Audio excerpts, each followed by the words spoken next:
Every owner of this car died mysteriously. It's no secret that cars can be dangerous. As much as we love them for their convenience and ability to take us places fast, they are still machines that have the potential to cause harm. You could get in a car accident, or the vehicle itself could fail and malfunction, leading to an unexpected and unfortunate demise. However, these kinds of incidents are usually isolated cases, or at least they were until recently. There is a 1960s-era car that has a pretty dark history when it comes to its ownership.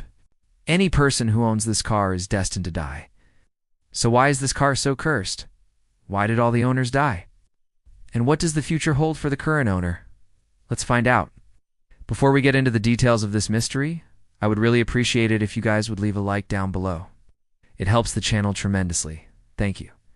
And with that said, let's begin. The story of this mysterious car starts with its origins. The car is a 1967 Plymouth Fury 3, which was released just after the original Fury Road movie came out. The production of this model only lasted for 3 years, from 1965 to 1968, making it a fairly rare vehicle. The name Fury was chosen because the developers thought that the car looked as fierce as a wildcat. But maybe they should have picked a different animal. In total, 479,239 Plymouth Fury models were ever produced. In terms of specs, the top speed for this model was around 115 miles per hour, and the engine was a 7.2-liter V8 that had a 4-barrel carburetor. With such a large engine, this car wasn't exactly fuel efficient, but that didn't matter to most people back then as gas prices were significantly lower. On top of that, this car model had the reputation of being a strong and durable full-size car, which made it popular among families. It was safe, roomy, and powerful enough to get the job done. As time went on, the Plymouth Fury got some updates and redesigns. For example, in 1966, a sport model of the Fury, called the GTX, was released, and it was designed to be more aerodynamic. The car that we are talking about in this video, though, is the third generation of the Plymouth Fury, and it is this one that has been involved in some weird occurrences. In 1966, Helen Viola purchased the car for her husband, Joseph. She bought the car from a dealership in New Jersey, where she added it to her husband's collection of vintage automobiles. At the time of purchase, there was nothing particularly special about the car. It was just another 1967 Plymouth Fury 3. However, this would soon change. One day in July, Helen was driving the Fury, when suddenly she lost control of the vehicle and crashed. Luckily, she was not seriously injured, and after recovering from the shock of the accident, she returned to the car lot to get her money back. When she explained what happened, the manager of the lot was extremely apologetic and immediately offered her a refund. He even offered her to test drive any other car in the lot, so she could buy a new one. However, when Helen took another car for a spin, the same thing happened, and she crashed again. This terrified her, so she immediately took the Fury back. At first, the employees of the car lot thought that Helen might have hit the accelerator pedal by mistake, causing the car to crash. They checked the vehicle thoroughly and found no problems. They even replaced certain parts of the car to make sure everything was working properly, but they couldn't find anything wrong. Soon after Helen returned the car, a new customer purchased it, and he seemed very happy with his purchase. However, his joy was short-lived. Just a few days after buying the car, the new owner also crashed the vehicle, for no apparent reason. He told the police that he was driving down the road when suddenly the car became difficult to control, and then he blacked out for a moment before crashing. When he regained consciousness, he found out that his foot was stuck on the brake pedal and he couldn't remove it. By this point, rumors started spreading about the car. People started calling it the Widowmaker, and claimed that the car was haunted by the ghost of a former employee who died on the lot. The man supposedly took revenge on the company by haunting its inventory.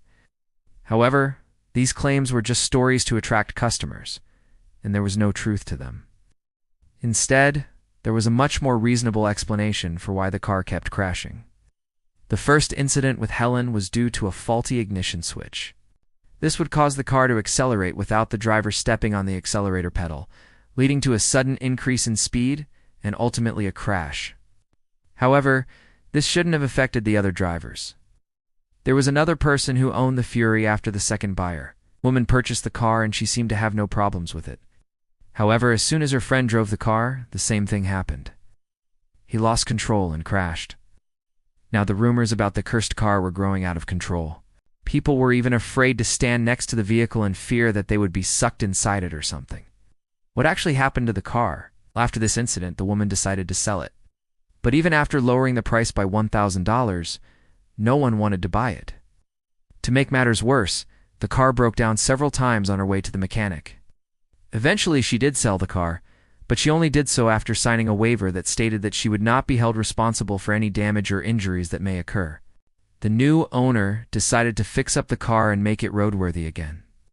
He spent a lot of money restoring the Plymouth Fury, but soon after he got the car running again, he experienced a tire blowout while driving.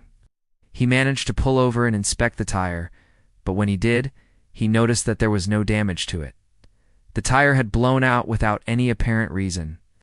Even after getting a replacement tire, he had other incidents where the wheels of the car locked up while he was driving. Couldn't control the car, and ended up crashing once again. By this point, everyone agreed that the car was cursed. It seemed as if the car had a mind of its own, and it didn't want anyone to drive it. The owner of the car gave up and decided to turn it into a street rod. However, he didn't finish the conversion and soon sold the car. Another person who tried to buy the car was Ed Davis, who is a well-known collector of classic cars. He owns a car museum in Indiana where he displays his collection. After hearing about the car, he decided to add it to his collection, but he had no idea what he was getting himself into. After adding the car to his collection, Ed put it on display in his showroom. However, some visitors reported strange experiences while near the car. Some claimed that they saw the shadow of a man standing next to the car when there was no one else in the showroom. Others said that they heard screams coming from inside the vehicle, but when they inspected it, they found no one. Still others claimed that they felt a cold breeze whenever they approached the car, as if someone had just exited the vehicle after sitting in it for a long time. Ed was skeptical of these stories, but he couldn't deny that he had experienced some strange things with the car as well. Once he turned the key in the ignition, the car began to shake violently. Another time he was taking the car out for a spin, and the car suddenly accelerated to high speeds for no reason. He managed to regain control, but he knew that something was wrong. He brought the car to a mechanic shop to see if they could find the problem. However, no one could find anything wrong. Everyone who worked there had extensive knowledge about cars, and yet none of them could figure out what was happening. To this day, Ed still owns the Plymouth Fury, but he keeps it in a separate garage away from his other vehicles.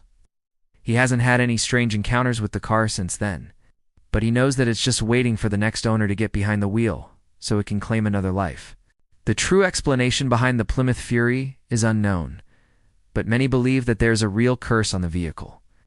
If you ever see this car, do not go near it, let alone drive it. You never know what might happen. Now comment your favorite type of car.